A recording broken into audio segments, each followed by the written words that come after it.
Confronto com Demônios, por Derek Prince. Esse trecho foi retirado do livro Expulsarão Demônios, do autor e pregador Derek Prince. Essa história, que será contada, aconteceu no ano de 1957, quando o pastor Derek Prince pastoreava em Londres. Ele e a sua esposa Lydia foram para o Quênia como missionários na área de educação. Eles ficaram com alguns amigos de uma equipe de evangelistas africanos que costumavam descrever seus encontros pessoais com esses espíritos malignos. Uma vez, eles estavam a ministrar a uma mulher africana que não tinha instrução acadêmica e que falava no seu dialeto tribal.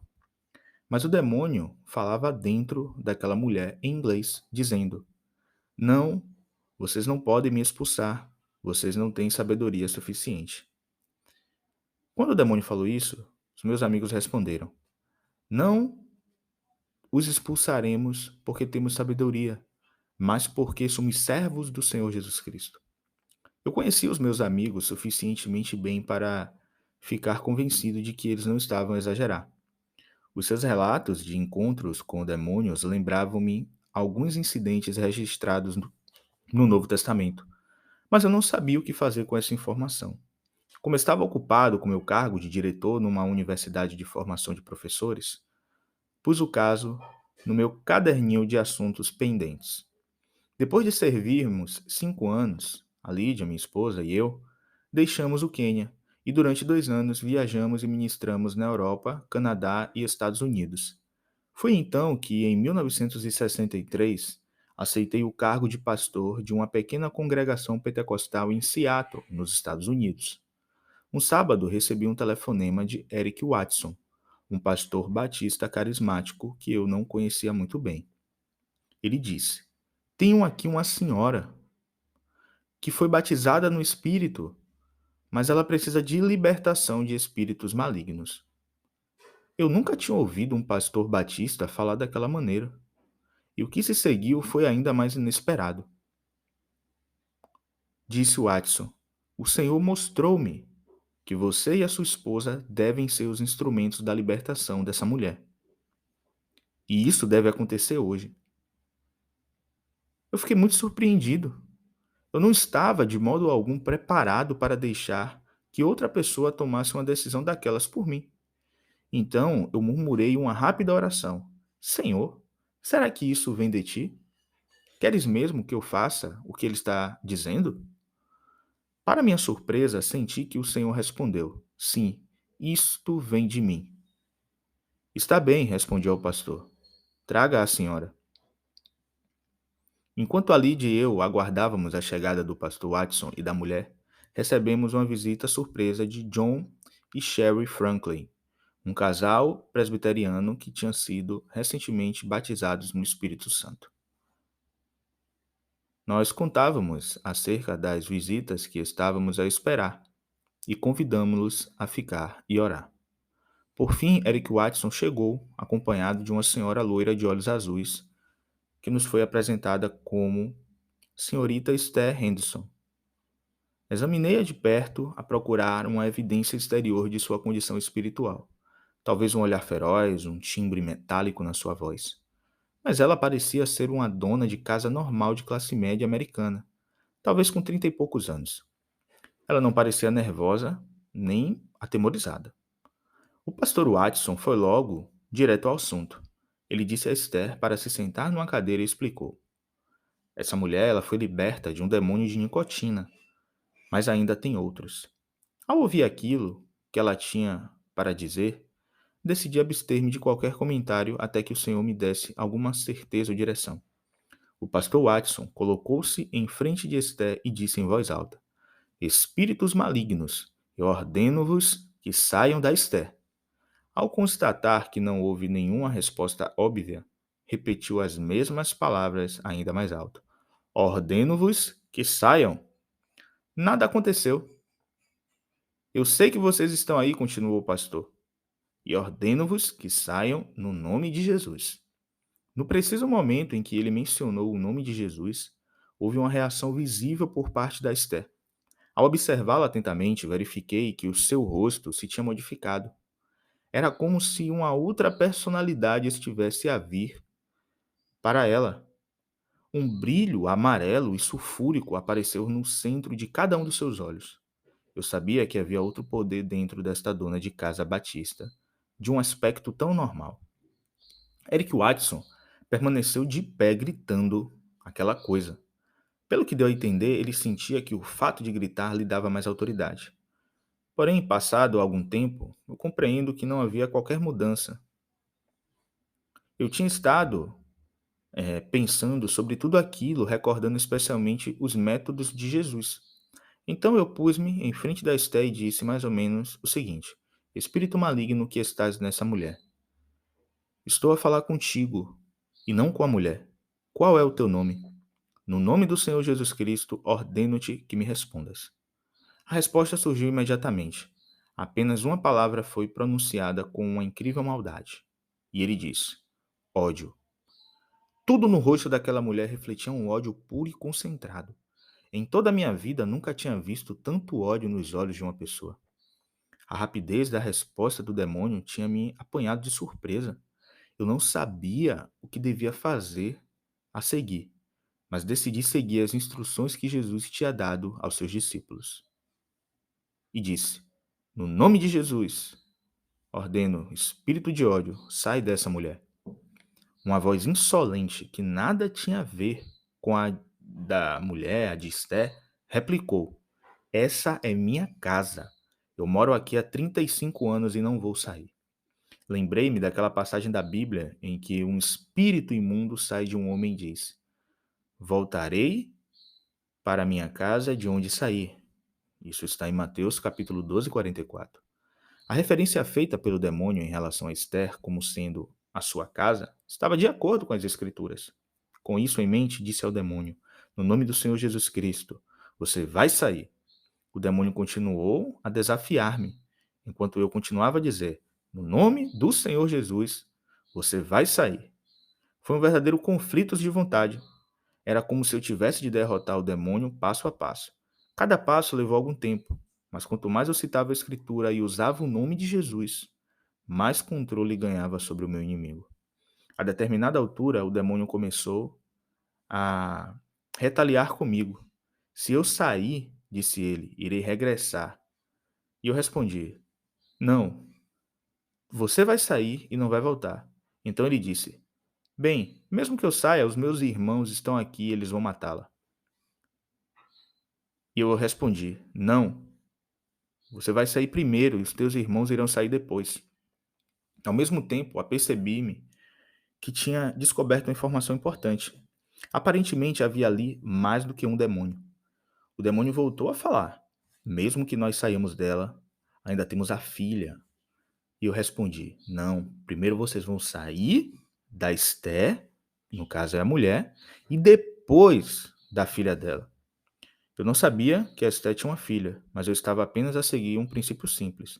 Sempre que o demônio dizia alguma coisa, eu dizia o contrário. Naquele momento, o demônio mudou a tática. Sem qualquer aviso prévio, a Esté levantou os braços, cruzou-os em volta da sua garganta e começou a estrangular-se com suas próprias mãos. O seu rosto ficou roxo, os seus olhos começaram como que a projetarem-se para fora da sua cabeça. John Falcon, um presbiteriano que era mais alto e mais forte do que eu, juntou-se a mim e, unindo as nossas forças, conseguimos afastar as mãos da Esther da sua garganta. A força era sobrenatural. Regressei então à minha batalha com o demônio. Comecei a sentir então uma enorme pressão dentro da minha barriga, como um balão cheio de ar que parecia fazer pressão contra o demônio que estava dentro da Esther. De repente, um som sibilante saiu da boca da Esther. A sua cabeça caiu para frente sem energia e o seu corpo relaxou. Ao mesmo tempo, o balão dentro de mim esvaziou-se. Eu sabia que o demônio tinha saído. Cedo, porém, a Esther ficou de novo rígida e o balão dentro de mim foi novamente cheio. Compreendi que estava em contato com aquilo que o demônio tinha chamado de os seus irmãos. Procedi exatamente da mesma forma com o demônio seguinte, que disse chamar-se medo. Depois de mais uma batalha, este também saiu. E a Esther relaxou novamente, e aquele balão dentro de mim se esvaziou. Como já estava a ficar cansado, eu dei lugar a uma das pessoas que seguiu mais ou menos o mesmo processo que eu tinha estabelecido. Quando a batalha terminou, quase todos os presentes tinham participado. Ao todo, a sessão durou cerca de 5 horas. Logo após o medo, os demônios que saíram disseram-se chamar orgulho, ciúme e autocompaixão. Afinal, a autocompaixão pode ser um demônio. Disse para mim mesmo. Começava a compreender por que é que, em circunstâncias difíceis, algumas pessoas pareciam nunca serem capazes de manter uma atitude positiva e de acordo com as Escrituras. De fato, todo esse processo abriu uma nova janela através da qual eu passaria a ver o comportamento das pessoas e as forças que as motivavam. O demônio que saiu a seguir disse que se chamava infelicidade. Entendi isso como uma força espiritual que tentava conduzir uma mulher casada e provavelmente também um homem casado a uma situação de imoralidade sexual. O demônio seguinte chamava-se Morte. Ao princípio, mostrei-me um pouco cético. Para mim, a morte sempre representava uma condição puramente física. Foi então que me lembrei do cavalo de Apocalipse, no capítulo 6, cujo cavaleiro se chama Morte. Isso queria dizer que a morte podia ser uma pessoa. E será também que poderia ser um demônio? Intrigado, perguntei ao espírito de morte: Quando é que você entrou nessa mulher? E ele disse: Há cerca de 3 anos e meio, respondeu, quando ela quase morreu numa sala de operações. Quando o espírito de morte saiu finalmente, Esther estava deitada no chão de barriga para cima. A sua pele assemelhava-se à textura de cera e estava muito fria. O seu rosto parecia uma máscara de morte. Não havia nela o menor indício de cor. Qualquer pessoa que tivesse entrado na sala naquele momento concluiria que havia uma mulher morta estendida no chão. Lembrei-me do que se passou após Jesus ter liberto o menino de um espírito de surdez e de um espírito mudo, o qual a palavra diz que ele ficou como morto, ao ponto de muitos dizerem: morreu. Mas Jesus, tomando-o pela mão, ergueu e ele levantou-se. Isso está em Marcos, no capítulo 9, versículos 14 ao 27. A mulher, a Esther, ela continuou estendida lá no chão durante mais ou menos 10 minutos. Depois levantou as mãos e começou a louvar o Senhor. Finalmente, à medida que recuperava suas forças, pôs-se em pé. Cerca de 1 hora depois, entregamo-la ao pastor Watson, que a pôs dentro de casa do carro e a levou para casa. A Lídia e eu voltamos para dentro de casa, onde os Franklins estavam à nossa espera. Entramos-nos espantados. Depois alguém disse: Vamos tomar um chá. Nós estávamos muito entusiasmados enquanto falávamos sobre o que tinha passado. Pela primeira vez, tínhamos visto uma demonstração dramática, objetiva e sobrenatural da autoridade que Jesus nos deu sobre os demônios. Ao meio da semana seguinte, Esther Henderson telefonou para minha mulher e disse: Acho que eles estão a tentar voltar. Vocês podem vir ter comigo para me ajudar? Fomos à casa da Esther para a aconselhar e orar com ela. Parecia que os demônios a estavam a oprimir através do medo, tentando usar isso como uma porta para entrar de novo. Encorajamos-las a tomar uma posição relativamente às palavras que se encontram em Tiago 4,7: Sujeitai-vos, pois, a Deus, resisti ao diabo e ele fugirá de vós. Enquanto estávamos lá, a filha mais nova de Esté, uma menina com 6 anos, andava por ali. Rose era uma criança muito magra, infeliz e introvertida. De cada vez que eu olhava para ela, desviava os olhos e abaixava a cabeça. Vim depois a saber que a consideravam retardada. A dado momento, eu disse a Esther: Eu sei que não podemos confiar que o diabo diga a verdade, mas quando aqueles demônios disseram que tinham a sua filha, eu creio que eles estavam falando a verdade. Nós podemos orar por ela? Perguntei a Esther. Marcamos um encontro para o sábado. Ela e a Rose iriam à nossa casa para que pudéssemos orar e convidamos também os Falklands a juntarem-se a nós e apoiarmos em oração. Naquele sábado, antes de começarmos a orar na nossa sala, perguntei a Esther do que é que ela se lembrava acerca do que lhe tinha acontecido no sábado anterior. Ela disse que não se lembrava de nada desde que o demônio de ódio se tinha revelado, até o momento em que se viu estendida no chão, a louvar a Deus. Os demônios tinham absorvido a sua personalidade completamente. Eles tinham usado a sua voz e o corpo como canais através dos quais eles puderam se expressar. Quando lhe perguntamos, a Esther confirmou ainda que havia sido submetida a uma delicada intervenção cirúrgica há 3 anos e meio e que quase morrera naquela sala de operação. Quando começamos a orar pela Rose, seguimos praticamente o mesmo método que tínhamos utilizado com a Esther. Mais uma vez, houve demônios que se manifestaram controlando a expressão do rosto da Rose e expressando-se através dos lábios da criança. A dada altura, virei-me para Esther e perguntei: Essa é a voz da sua filha? Confusa, ela respondeu: Nem sequer se parece com a voz da minha filha. Nunca esperei algo assim. Alguns dos demônios que estavam na Rose tinham os mesmos nomes dos da sua mãe, mas não haviam tantos. Tal como na Esther, o primeiro a manifestar-se foi o ódio, e o último foi a morte. Quando o demônio de morte saiu, a Rose estava estendida no chão, parecendo um cadáver, tal como a sua mãe tinha parecido. Quando a Esther e a Rose ficaram completamente libertas, pareceu-me bem deixá-las sob a orientação do pastor Eric Watson para uma contínua vigilância espiritual. Mantive, no entanto, contato com a Esther durante 2 anos. Nesse período, ela pareceu ter progredido bastante espiritualmente, embora ainda por vezes tivesse de se debater com ataques demoníacos. Quanto a Rose, transformou-se numa menina normal e alegre, que deixou de ser considerada retardada, o que veio reforçar a convicção de fato de que os demônios tinham suprimido a sua personalidade e inteligências naturais. Essas experiências com a Esther e a Rose fizeram com que eu passasse a olhar para a minha congregação através de uma nova luz. Observei certos comportamentos e forças neles que eu nunca tinha compreendido. Será que eles também tinham demônios a operar nas suas vidas?